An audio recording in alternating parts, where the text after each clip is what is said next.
And it is 2:00, so I'm going to go ahead and get us started. Welcome to the Texas Children in Nature Network webinar, Creation Care, two models from the Dallas-Fort Worth with Claire Howell and Reverend Caraway. My name is Sarah Coles, and I am the Executive Director of Texas Children in Nature Network, and we are excited to have you with us today. We are recording the session today, so thank you so much for joining us. To save bandwidth for our attendees and for a clean recording, we ask everyone to turn off their cameras and mute themselves during the presentation. I will be monitoring the chat so you can share your questions there, and I will share them with our presenters. Please remember to keep your comments in the chat kind. Mark Broughton is running tech for us today. Thank you so much, Mark. As I said, we're recording. Alice will share the recording in a follow-up email in a few days. If you are uncomfortable with your name showing, you can change your name to anonymous and then private message Mark with your name for our attendance. Also, if your Zoom name doesn't match the name you registered with, please change your name or let Mark know. If you need a certificate and we do not have your name for our attendance, we will not be able to provide a certificate. And just a reminder, if you're needing a certificate, you will need to follow the email, the directions that were in the email provided to you with this Zoom link. I'm going to go ahead and do our land acknowledgement. Texas Children in Nature Network is headquartered in Austin, and as such, I'm on the ancestral and unceded land of the Tonkawa, Comanche, and Sana people. Our ongoing colonial presence on indigenous lands compels us to take action now to counteract the effects of colonization. The work we do through the Texas Children in Nature Network is one small step towards that effort. In just a moment, I'm going to put a couple of links about land acknowledgements in the chat. I'd like to go ahead and welcome our speakers today. Claire Howell is the founder and director of Creation Care at Disciple City Church, and Reverend Mel Caraway is the Creation Care Ministry at Grace Avenue United Methodist Church. Thank you so much, Claire and Mel, for joining us today, and you can go ahead and take it away. Awesome. Thank you so much, Sarah.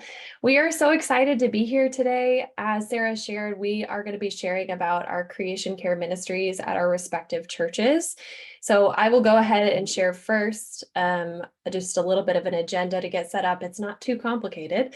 But I will go ahead and share first talking about our ministry at Disciple City Church in West Dallas, and then Mel will share about their ministry at Grace Avenue United Methodist. And then, as Sarah said, we'll have a time of Q&A here at the end. So a little bit about me. This picture is very much me in the wild. I am the founder and coordinator of Creation Care Ministry at Disciple City Church. I'm the owner of Balcony Box, which is a small business in DFW focused on teaching people how to grow food. I also help out with the Dallas Inner City Growers, which is a great organization. If you're located in Dallas, I help out with their farm tours and getting those set up. And then I'm also a master gardener and a master naturalist with Dallas County and an herbalist. So it's not already obvious. I'm pretty excited about connecting with nature myself and helping others do the same. And definitely excited to be with you all, knowing that I'm in good company. So a little bit about creation care. I'd love to start off with a definition. If you're not from a religious background, that language may not be as familiar to you. But some other language that might be is earthkeeping or stewardship. And that captures pretty well what we're talking about. As Christians, we use the language creation care because we believe that God created everything. And in Genesis 1 is where we get that language from, where we learn about that. And then we also get a mandate from God to go and care and steward everything that he made. And so when we talk about creation, what does it encompass? It's not just land. It's not just animals. It's everything. So it's our bodies. It's our land. It's the metal resources that we have. It's the atmosphere. It's the microbes. It's the animals. It's everything in between. And creation care is really about relationship and right relationship between different aspects of creation. So at its core, creation care is really a justice issue. Injustice comes from compromised or broken relationships.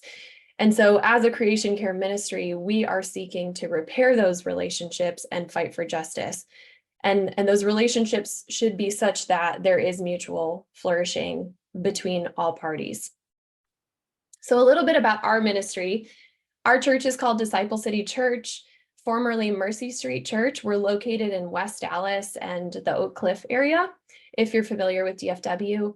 A lot of our focus as a church from the beginning has been to be a good neighbor. So we're loving people where we are, whether that be my literal next door neighbor or the people that I do life with that I encounter regularly in my community geographically. And so with that, as we were doing different ways, engaging with our community, trying to love on our community and neighbor well, we realized that we are actually in a really interesting context in West Dallas. If you're familiar with the environmental history of Texas and of Dallas, you may have come across some pretty crazy things that happened in West Dallas. It's definitely national level problems and very serious issues. And so in order to fully care for our community well, we had to engage with these issues in some capacity. So I want to share with you a video that we made when we were starting our ministry. You'll hear Mercy Street Church as the church that's named in this video. That is the former name of our church. And I think it will be very helpful for you because you'll get a little bit of context of some of the details of what we're dealing with in our portion of the city, but also how we talked to our church about it as we were forming this ministry. We focused a lot on trying to draw parallels for people of like, this is the ministry or the mission of our church, and here's how we're coming alongside to do this more effectively through this creation care ministry. So I'm going to go ahead and share this with you. This is West Dallas, the neighborhood you love and serve, the neighborhood that has connected you with a body of believers, with a family, the neighborhood that has rooted you. But this neighborhood is hurting. Beginning in the late 1800s with the establishment of the railroad across the Trinity River, industry poured into West Dallas. With flooding from the Trinity and quickly growing industrialism, the affluent did not want to live here. The city annexed the majority of the land for industry, and residents were pushed into two small residential sectors.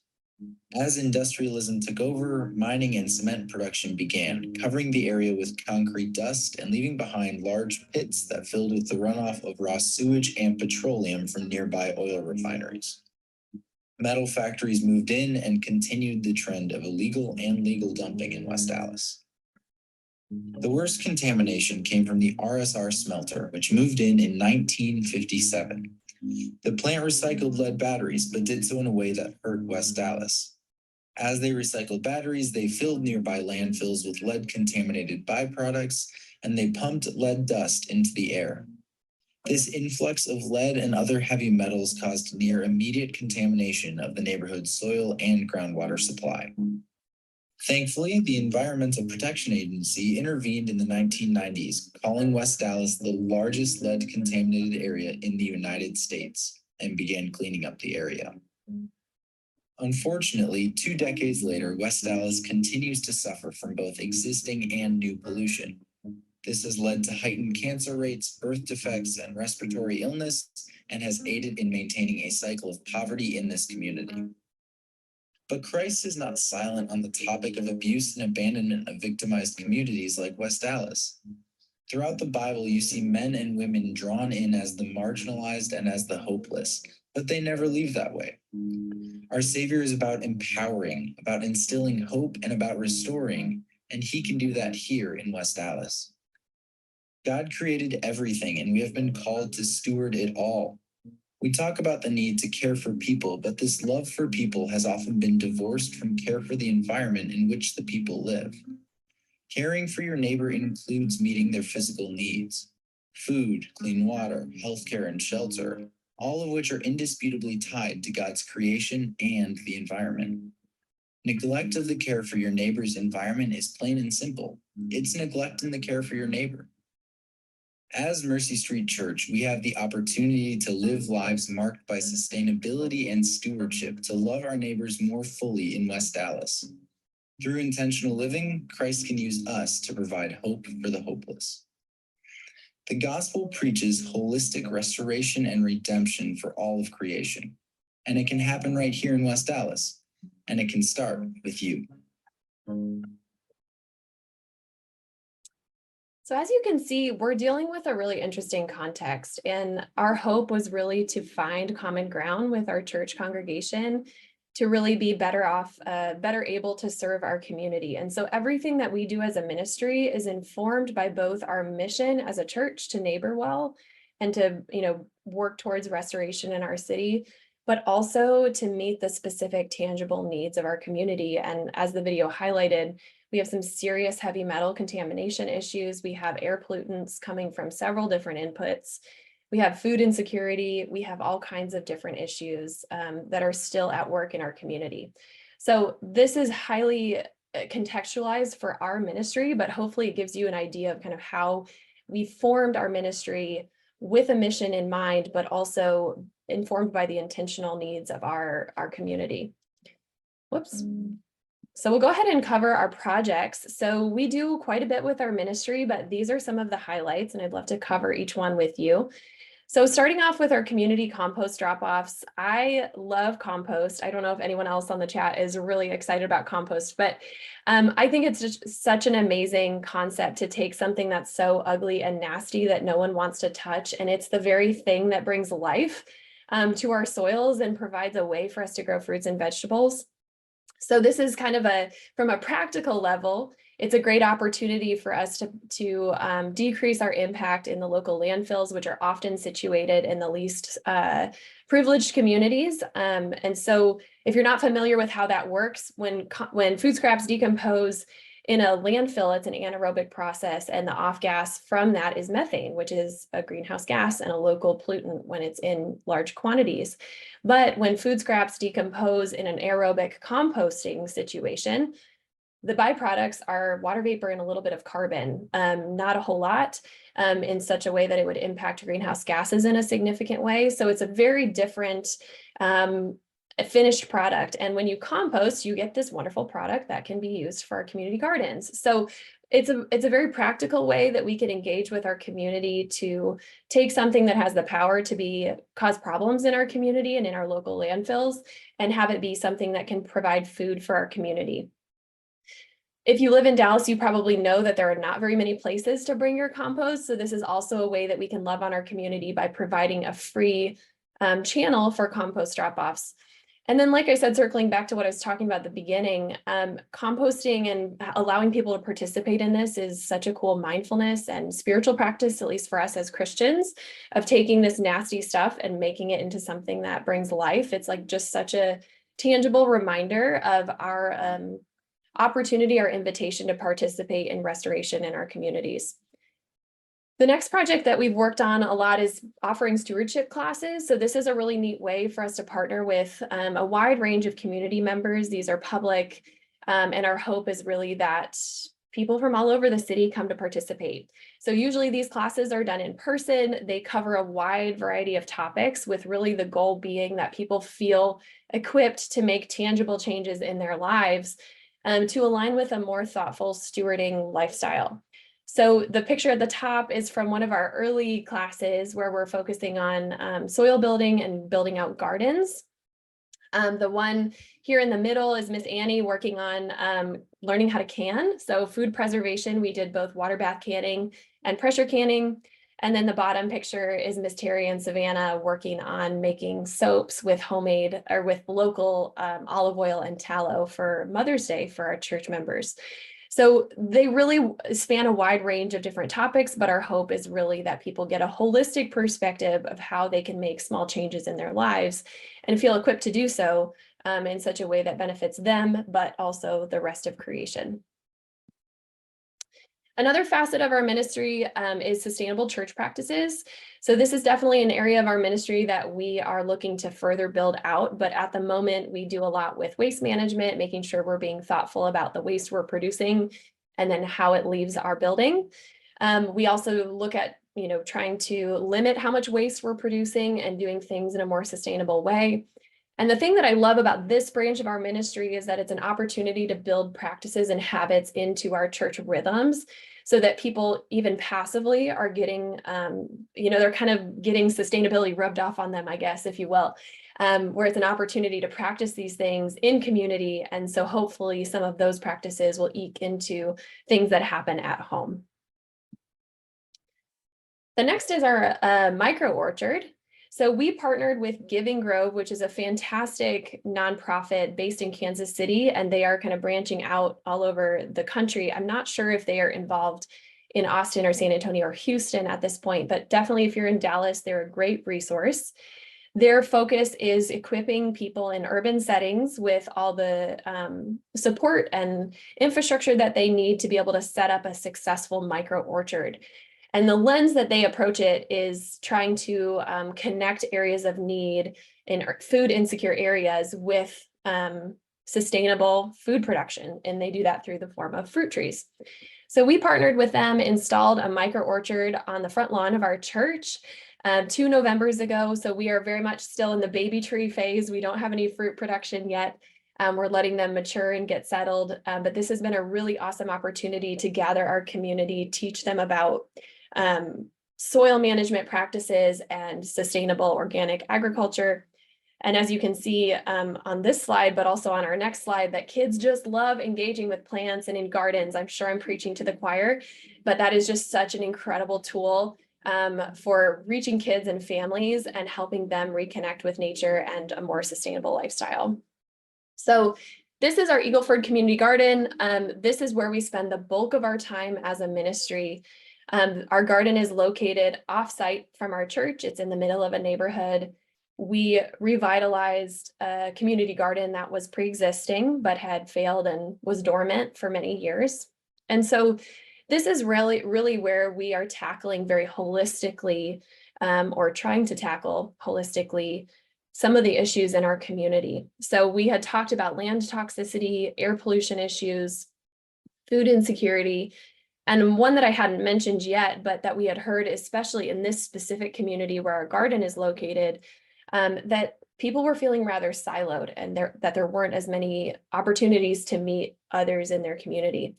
So those are all things that we're trying to tackle with the community garden. When we got it set up, we did extensive soil testing and we've used regenerative agriculture principles that actually sequester and isolate toxicity.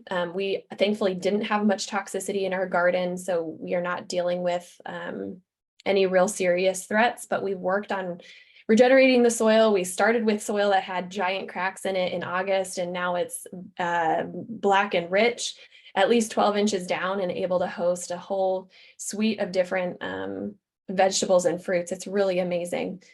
And we've also focused a lot on gathering people in this space and helping it to be a safe green space. There are green spaces in our community in West Dallas, but a lot of them don't feel safe and aren't safe, both from a toxicity standpoint, but also just because there's been a history of abuse and of the land. And when we find that, there's often crime and other things associated with that, which is the case in our community.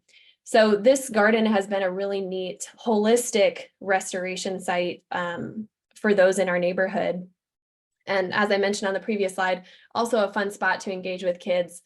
That has been one of the funnest and most fulfilling parts about this garden for me, is seeing the kids wake up and in a new way and come alive when we start engaging in the garden and the responsibility that they take over their different tasks and teaching the adults. It's really blown me away, and definitely something that has been really beautiful in our community. Claire, Yeah. sorry to stop you, but I feel like a question we just got is very relevant to a picture you just showed. Okay. Which Melody asked, can you talk about those watering buckets in the garden? Yeah. I haven't seen anything like that before. Absolutely. Thank you. That's a great question. So those are actually designed by a missionary. I can't remember which region of the world that he operates in, but he was in low water, low infrastructure settings and kind of remote villages. And so this is a bucket kit drip irrigation system that he created, and you can buy the whole thing for $15. The 5-gallon bucket would be something you'd have to source in addition, and then the 2x4s to set up the frame would be an additional cost.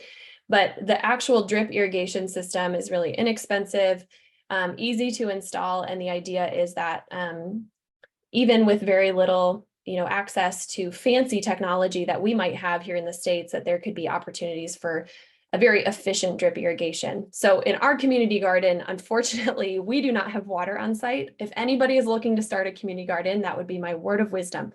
Find a garden where you can have water on site. It's much easier. But in our case, we bring water in from across the street and down a hill, and we're able to fill those buckets up with water from that spigot. But that would be a great situation to be able to create a rainwater harvesting situation. So if you could set up, some type of channel that could drain from a rooftop, that would be an amazing way to take advantage of that gravity-fed irrigation system. So in terms of what's next for our ministry, like I mentioned before, we're going to continue working on some of those internal stewardship initiatives, and part of that will be retrofitting our building for sustainability. We are looking into grants and things for that, which are available. If anybody is coming from a community of faith, there are some resources for solar and other things like that for bodies of faith. We're also looking to install a community garden on site that will surround our micro orchard and improve and expand our ability to offer local and organic food to our community. And then we did get a grant recently for expanding our education program. So we'll be offering a few new classes in the fall and in the winter. And then, of course, we're always continuing to establish and further establish partnerships in our community. And the whole point of us sharing all of this with you is hoping to either ignite a passion in you and maybe revelation that this could be something that your church or body of faith could create within, the scope of your place of worship. But this also could be a way, if you're not part of a religious entity, for you to partner with them. I feel like churches and communities of faith are often underrepresented in these spaces, but they have so many resources and networks, and they have so much land and classrooms and commercial kitchens and things that can be so useful for nature projects like what we have done. And so my hope is that this gets you thinking about ways that you can partner with communities of faith. And just a few things that I have learned. I've only been doing this for 7 or 8 years, so I have a long way to go. But a few things that I've learned that might be helpful for you as you consider how this might apply to your life. And the first thing would be stopping, at least for me, I'm always wanting to rush forward to the projects and kind of stopping that train and taking time to build relationships in your community first. It's so important to listen, to learn, to connect with other people, see what's going on, see what has been tried and what didn't work and what worked. Understand the strengths of your community, the needs, all of that, so you can actually come up with a plan that's going to truly meet the needs and connect with people. The next thing would be to strategically look for mission and value alignments, especially if you're going to be partnering with your body of faith or an outside body of faith. You need to find some common ground so that both entities can feel connected to the project that you're working on and be in it for the long haul. So some of those overlaps might be things like care for the outsider, neighboring, hospitality, stewardship. All of those things would be places you might find some common ground. Also consider expanding pre-existing programs. I don't know about you all, but I have a full schedule, and sometimes it's hard to imagine adding a whole new thing. And so this was something that we did early on in our ministry. We had regular prayer walks that we did as a church. And so we just added trash pickups to those prayer walks as a way to start introducing creation care into the things that we were already doing as a body. Next, look for mutual benefits in those partnerships. Consider those resources that I mentioned that you might be able to share and complement one another. Look for problems to solve. Perhaps a church is looking for some help with the landscaping and you are looking for a spot for a garden. You guys can kind of help each other out. Look for dreams that could be brought to life or expanded. Maybe there's a after school program that a body of faith is running and you can provide an outdoor nature play area and maybe some programming. So there's just a lot of opportunities here, and highly recommend thinking through those creatively and brainstorming how it can be a successful partnership for everybody involved. And then finally, I would say invest in and value people, even at the expense of projects moving forward. It's easy to just, move forward, try to get the tasks done, do the thing that you have the vision for. But there's so much power in bringing people alongside of you and helping them understand why you're doing what you're doing and having that change them. Because then when they leave what they're doing with you, they're going to take that information with them and it starts a ripple effect. And then that shares with another community and it goes on and on. And so I guess with that, our church loves to say the phrase, don't despise small beginnings. And I think that kind of goes along with it.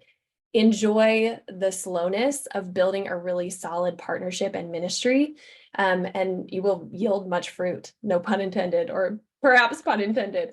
But there's just a lot of value in taking your time and starting well. So that's our ministry here at Disciple City Church. I'm going to go ahead and pass things off to my friend Mel, and he is going to share about his ministry at Grace Avenue United Methodist. Thank you so much, Claire. What a wonderful presentation. And I've got to tell you that a lot of what I say is going to echo what Claire said, because a lot of the principles that we're talking about are exactly in line with what she was talking about, especially in terms of justice, in terms of incorporating your vision and your values. And I'm going to go into a lot more detail on that as we move forward. But could I have the next slide, please? I am a retired United Methodist pastor. I've been at Grace Avenue now for the last 9 years, and I have been part of the founding of our Creation Care ministry team. I'm also a former board member of Texas Impact and currently serve them and their affiliate, Texas Interfaith Power and Light, as the Interfaith Climate Coordinator. And I'm also on the steering committee for the United Methodist Creation Justice Movement, which tends to bring together all of the programs in the United Methodist Church dealing with creation care and creation justice into one area. And I am certified by the General Board of Global Ministries of our denomination as an earth keeper. And so next, Grace Avenue, we are right now in the midst of celebrating our 25th anniversary. We were founded 25 years ago. We are not on Grace Avenue. That is a very intentional name, that we are all on a road together, and that road happens to be the road to God's grace. We are in Frisco, just west of the toll road on Main Street. And so people ask, well, I can't find Grace Avenue on the map. Well, yes, you can. Our story is about how God has worked through the people who have joined us on that journey, both within our walls and outside of our walls. And it's a story of connection, service, community, and belonging. But it's not our story, it's God's story. And it is really just the beginning. Next. So our vision at Grace Avenue is to, first of all, make disciples and make a difference through Jesus Christ. We do this in a number of ways. We do it through discipleship, which is our lifelong process of following and becoming more like Jesus, both in our teachings and our actions. We do it by making a difference, and that is our ongoing response to the call of Jesus. And then finally, through Jesus Christ himself, our ministry is found in the person and being of Jesus. Now, why do we seek to realize this vision? First of all, you have to understand that all created beings find their home in God. We believe God's grace provides our ultimate sense of home. This eternal and abundant living is promised by Jesus Christ. And so as part of God's creation, we're all connected, we're made for each other, and we are interdependent. And as long as homelessness exists in any form, for even one of God's created beings, we all suffer the pain and shoulder the responsibility. So until homelessness is truly eradicated, we are all homeless. And that is why we believe that everyone needs a home. Now, when we talk about eradicating homelessness in whatever form it presents itself, that is our mission. But we fulfill this in several different ways. First of all, we serve in such a way that we hope that everyone has a spiritual home. As Christians, our spiritual home is called the church. It's not simply a place of attendance, observation, but rather it's a place of belonging and engagement. We become engaged, and in this way, the church is our touchstone, our home base from which we encounter the larger world, and the church becomes a means of God's grace. But we also hope that we seek to serve so that everyone has an emotional home. Human life is often torn apart because of loneliness and fear. Claire was talking about the community that she is in, where there's a lot of fear because of the land and because of other conditions that are going on. We want people to be emotionally safe so that they will not lash out and attack without provocation. Others withdraw into states of despair and depression. Our experience teaches us that loved people love and hurt people hurt. And when people have an emotional home, they thrive in their sense of well-being and location. The last place we serve is everyone has a physical home, because the physical need for shelter is one of the most basic of all human requirements. A physical home is not a luxury, but a necessity. Physical homelessness tears at the very fabric of any society. So the method that we use to fulfill this mission at Grace Avenue is fourfold. We do it by gathering. We gather to worship and praise the living God, in whom we find our home and who calls us to eradicate homelessness in whatever form it presents itself. We also grow. Together, we will search our hearts, our minds, and Holy Scriptures to learn everything we can about eradicating homelessness in whatever form it presents itself. And then we also go. We cannot be complacent. We will leave the comfort of our own surroundings to actively participate in God's work of eradicating homelessness in whatever form it presents itself. And finally, we give. We give generously of our time, our energy, as well as monetary resources for the godly purpose of eradicating homelessness in whatever form it presents itself. Understand that our vision and our mission statement are all integral parts of our long-term strategy. And this has been developed from the very outset of our church. It's been very consciously included in our vision and mission statement, as well as our goal now is to become a sustainable and carbon neutral church campus. This is embedded in our DNA. This is who we are, and this is who we commit to being. How do we practice creation justice, creation care? And this is one of the areas that I've done some writing on, but we understand and teach that creation care is a justice issue that cannot be separated from economic justice, racial justice, healthcare justice, migration justice, and so much more. Justice is what part of Jesus' ministry was all about, and we are committed to carrying on that ministry in whatever forms it presents itself. So, what are some of our current practices? I'm going to run through these real quickly, and then I'll go to each one. But we have a community garden, work very closely with our food bank. We do composting, probably not as well as Claire does it, but we are getting there.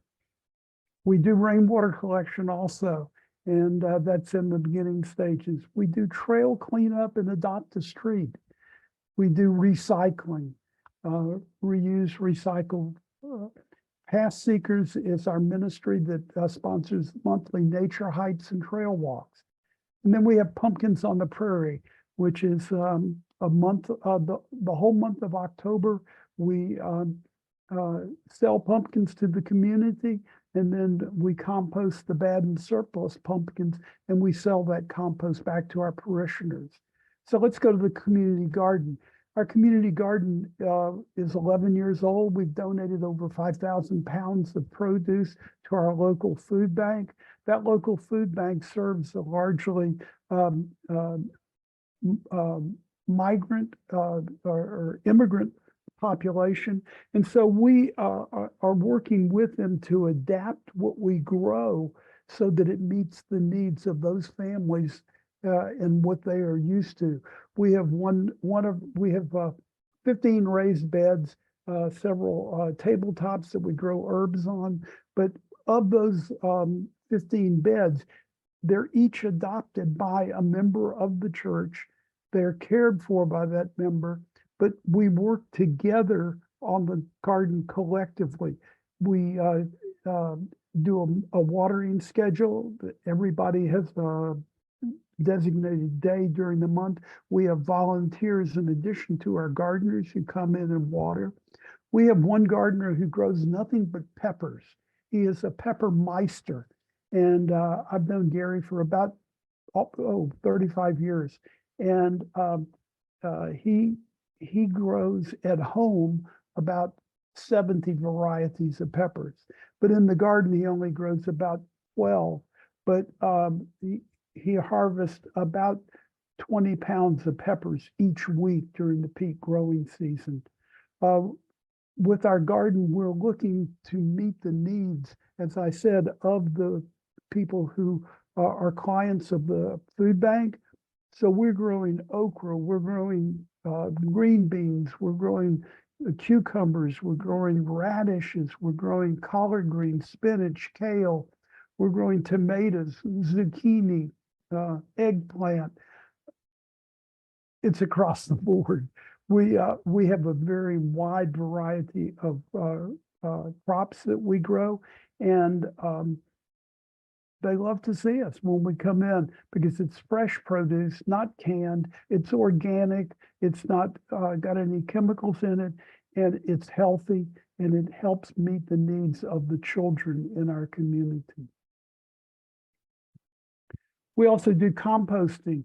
And we last year for Earth Day, we got our first composting bin. We put that together, and then we took it into our sanctuary because we felt it was important for our worshipers to see that composter and to see what we were doing. And that's part of the education and the integration into the total life of the church so that they can see what we're doing, how we're going about it, and how they can make a difference.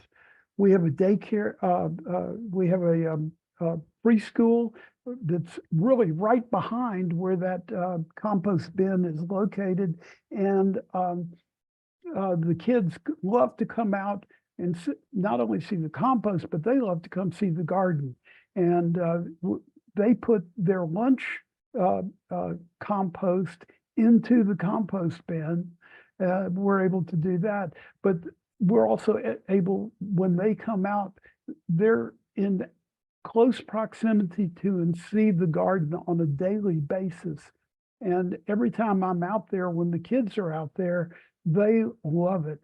Last year I had four kids, about 4 or 5 years old, come up to me and ask me what I was doing. And I told them, well, I'm planting all these different vegetables for the garden. And they said, what are you planting? And I said, well, I'm planting eggplant and collard greens and okra and squash. And one of them said, yum. And that made it totally worthwhile right there. Okay. We are just now getting into rainwater. We've installed our first rainwater collection barrel. We hope to be able to put more of these in different locations around the church, but you can see how it comes directly off of the drain spout that comes down off of the building. And this is one area, along with the xeriscape landscaping around our church campus that is very low water, because water is something that we need to be caring for as well. We do trail cleanup and adopt a street, and we encourage families to come and participate in this. This is a great way that parents can educate their kids on good stewardship practices and cleaning up and making a difference in the world in which they live. And after all, it's the world that we are going to be passing on to those kids and grandkids in the future. And we need to begin looking more as the indigenous Native American population does, 7 generations in the future, instead of focusing solely on our own selves. Next, again, more, sometimes you have to go about 20 yards off the trail to find all the trash. And we, every time we do this, we fill up far too many bags. We do recycling. The city of Frisco does not collect recycling from businesses. In other words, from churches. So we, because we receive a lot of things that are in cardboard packaging, we have a trailer that we fill up with cardboard, and we encourage members of the congregation, if they have cardboard, to bring that and put in the trailer. And we make a delivery to the recycling center of the cardboard about once every 2 weeks. We also have these trash cans that we have stationed around the church where people can bring their used batteries. And with our media heavy usage of batteries, people at home have a lot of batteries that we can take, and that way they don't put that toxicity into a landfill. It's very important that we recycle those batteries properly. As I mentioned, the Path Seekers, they have trail walks and nature hikes on a monthly basis that are well attended and really enjoyable. And then, as I said, Pumpkins on the Prairie.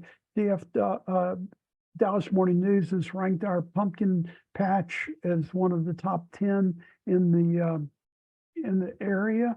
It helps fund our many mission projects, but there is also, as part of that, during the daytime, extensive outreach to area schools and daycares. They bring the kids in for education, hay rides, games, and every one of them gets to take a small pumpkin home with them when it's over with. The one thing that we're able to do, and we began implementing that last year, is sometimes we get 2 semi-trailer loads of pumpkins every year to sell. And some of them, over the course of the time that they're there, go bad and we're unable to sell them. Occasionally we have some left over, but we now have a partner that we partner with who compost all of those. No, we're not spelling out something with that. Those are just different stations where the pumpkins are piled up. But what we do is we compost that. We make that compost available to members of the congregation after the season is over. So is that all we do? No, we are currently offering classes. The current class that we're offering is spiritual lessons from plants. I have taught a class in green discipleship multiple times. I've also led studies and talked to classes on the United Nations climate talks, which I've had the privilege of going to multiple times. And so we're seeking to incorporate everything that we do, both from a creation care standpoint, into the total life of the church and help make them aware of what's going on. Earth Day activities, and we'll keep going and we'll get to the pictures of all these. Summer feeding, reusable converted water fountains, and involving families, and out our labyrinths. Okay, next pictures is those classes that I was just talking about. And then on Earth Day this last year, we planted this grove of trees. So they are doing well, they're flourishing, and hopefully we can continue to plant trees, more trees, because that takes carbon dioxide out of the environment, replacing it with oxygen. During the summer, we do a feeding program at Preston on the Lakes, which is a trailer community that is primarily immigrant residents. 11 years ago, a pastor called the church. They were doing several feeding sites during the summer months when school was out, but they needed to set up a new site and they did not have the people power to be able to do it. So they called Grace Avenue, and Grace Avenue says, absolutely, this is close to us. We are more than happy to do this. And so that began the summer feeding program at Preston on the Lakes. This past summer, we served over 20,000 lunches. And then we also serve backpacks that have food in it that the kids can take home on the weekends. And all of these kids are on free lunch programs at school. So the other thing that's part of that is that we didn't want to just feed them, but we also wanted to make sure that their education continued during the summer. So every week we do a book distribution, and each week each child can choose a book to take home, and those books are theirs for them to keep in their library on an ongoing basis. This is another way that we integrate education with the nutrition and the feeding as we continue to reach out to this community. Another way that we help fund our ministry is through these reusable shopping bags, T-shirts, refillable water bottles, all which are at our information table that is in each of our 2 worship spaces and is staffed each Sunday morning as people come in. And there's our battery recycling tin at the foot of the table. We've also replaced our water fountains and put a refillable water bottle station there, so they're not using unrecyclable water bottles and contributing to plastic pollution globally. Another thing that's important to us is incorporating spirituality in our creation. This labyrinth was installed as an Eagle Scout project by one of our Eagle Scouts, and it is just outside of our sanctuary. Immediately behind it, directly, that window that you see is our 24-hour prayer room that's open 24 hours a day. And we seek to incorporate spirituality with all of our creation care activities. Okay. Well, we're doing a lot, but there's so much more to be done. And we're in the process of working on proposals for installing solar panels to generate our own electricity and reduce our carbon footprint even more.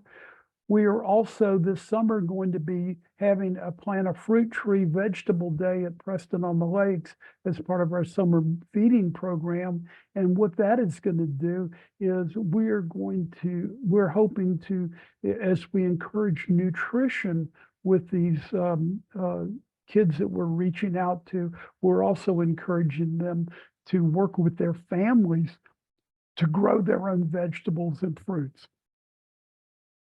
We're continuing to have classes on green discipleship, and especially on how creation care relates to so many other justice issues. These are ongoing in our education sphere. We're having an awareness campaign to reduce, reuse, and recycle, and this is ongoing.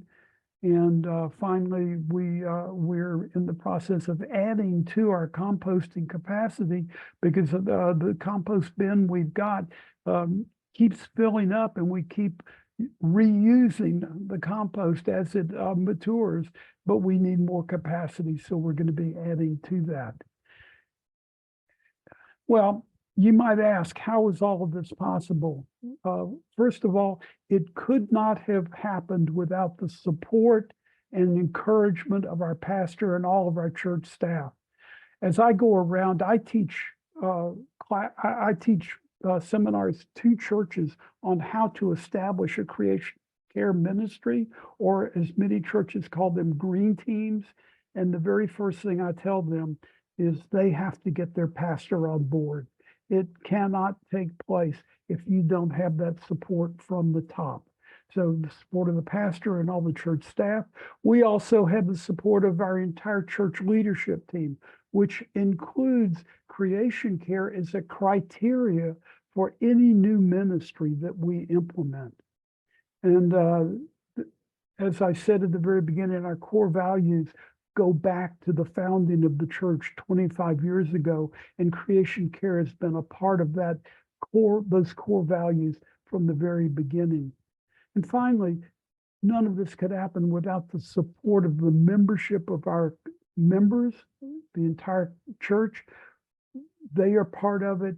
Their families are part of it. And as they go out into the community, they spread the word.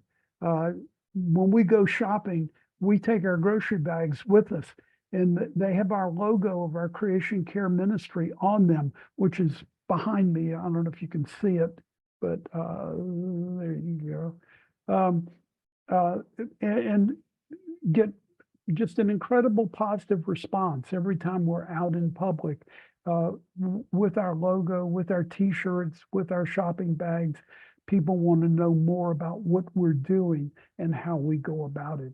That's how it's all possible, plus a lot of prayer. So if you want more, you can click on the QR codes for both Disciple City Church and Grace Avenue. And you can learn more about what's going on at each of our churches. And at this point, I think we're open for questions. Is that right, Claire? Yes. Thanks, Mel and Claire. I've got our first question in the chat is for Claire. Claire, can you please share observations of balance of church members and other community members working together? Do some community members also participate in areas of church activity? Is management shared? Usually church members or usually community members? Is there a shared sense of these being mutual spaces? That's a really great question. And I'll answer to the best of my ability. From a leadership standpoint, as the ministry, all of that happens internally, but all of our activities are open to the public, and we have a really good representation from both within the church and outside. In terms of the community garden, that's an area where we are definitely in the process of transitioning the leadership of that garden to be community members, and for that to be kind of stand on its own 2 feet. It has started as a church program, so that's definitely a process that requires a bit of an on-ramp, but we have a lot of community members who are really excited about it, who have been involved for a long time. And so it's about, at the moment, it's about setting up those, responsibilities and leadership roles in a way that is going to be successful in the long run. So definitely a bit of both. I would say at our community garden, that's where we have the most diverse group of people volunteering. We have people driving as far as an hour to come volunteer for that. We have master gardeners, master naturalists. I have neighbors from all over, community members who are neighbors of different members, volunteers. So it's a pretty wide range of people, both within and without of the church. And I would echo that for us as well. It's very much the same way. And we have had people visit our garden. We've had people visit our Pumpkins on the Prairie who have later become part of our ministry. Thanks. Here's another great question, probably for both of y'all. What have church members learned from others in the community by working together? I think one of the biggest things for us is just an awareness of some of the environmental issues. Like, a lot of our church members are newer to the community within the last 15, 20 years, and a lot of the really terrible history in West Dallas, especially with the RSR smelter plant, where the RSR smelter folks were illegally dumping in backyards lead battery chips. A lot of that happened back in the 80s and the 70s. And so I think for us, one of the things that stands out is like a very much an eye-opening experience. That has been a huge thing that's been gained, and just appreciation and respect for one another and for our backgrounds, and being able to learn and have those kinds of connections and discussions. And I would say that in Frisco, while we are a rapidly growing community, 20 years ago, it was a very small community. And we also had a lot of land pollution with the battery plant in Frisco as well, and a lot of toxic waste. And so people who have been there for a long time are more aware of that. New people are not, and we tend to continue to educate them. It's part of our educational outreach. Thanks. So a question we have is, why doesn't the city pick up recycling from churches or businesses? You may not know that answer. My glib answer would be they don't want to, but it's this is something we continue to work on, and hopefully we can get them to do that. But until they're willing to do that, we are more than happy to collect as much recyclable material as we can and take it to the city recycling center. Yeah, I'll add to that too, Mel. I very much agree. I think it's kind of there's a problem with the incentivization of recycling. Yeah. And there's a high level of contamination, and with businesses specifically, people fail to follow the regulations. And so it's just kind of a complicated thing, but unfortunately, we're pretty far behind a lot of other cities in terms of how proactively we're pursuing zero waste and responsibility environmentally. And one of the things that I have heard a lot in talking with different folks in local government is like, write letters to your to those folks who are in the city. And in the city of Dallas, we even have like an environmental panel that you could write to. Yep. I think it was 2020 was when city of Dallas mandated that multifamily housing had to have recycling as an option, and it still isn't fully implemented. So it's something that really needs a lot of work, and we have an opportunity as individuals to raise a voice about that. And my understanding at this point is the best way to do that is to contact local government folks. Thanks so much. Our next question is, what sorts of resources do you have for groups that are thinking about starting a creation care ministry? I do a presentation on that, and I've got a fully equipped, ready to go, and I'm willing to do that either virtually or in person with any church that wishes to do that. I would say talk to Mel. I think that's the best thing to do. But I started our ministry very much riding solo, in not really having a path that was defined of how to set up a ministry. So I learned a lot through trial and error, and we've come out okay on the other side. But I think you've done a great job. Thank you, Mel. But all that to say, it can be done in a more informal way as well. I would recommend a bunch of different books. Serving God, Saving the Planet is a great one from a Christian perspective. Norman Wiersbe and Fred Bonson are both great authors, kind of from a philosophical perspective of trying to wrap your mind around, from at least a Christian standpoint, how do we approach this issue of stewardship and creation care? And then moving from a place of a solid theology has been really helpful for me. Obviously, I'm only speaking from a Christian context, so take that with a grain of salt, but that has been helpful for me. I know in the United Methodist Church, our general conference, our legislative body is meeting as we speak in Charlotte, North Carolina.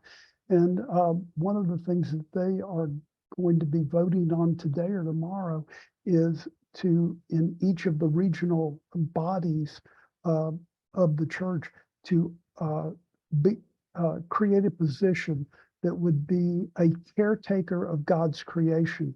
So it would be somebody responsible for green creation care and green discipleship in each location. And so this is something we're working on to implement in North Texas as we get each church to establish their own green team or creation care ministry. And hopefully we can spread this globally. Thank you so much, Claire and Mel. We are just about at time. I put a link to an evaluation in the chat, and I'll recopy that so that y'all have it at the bottom there.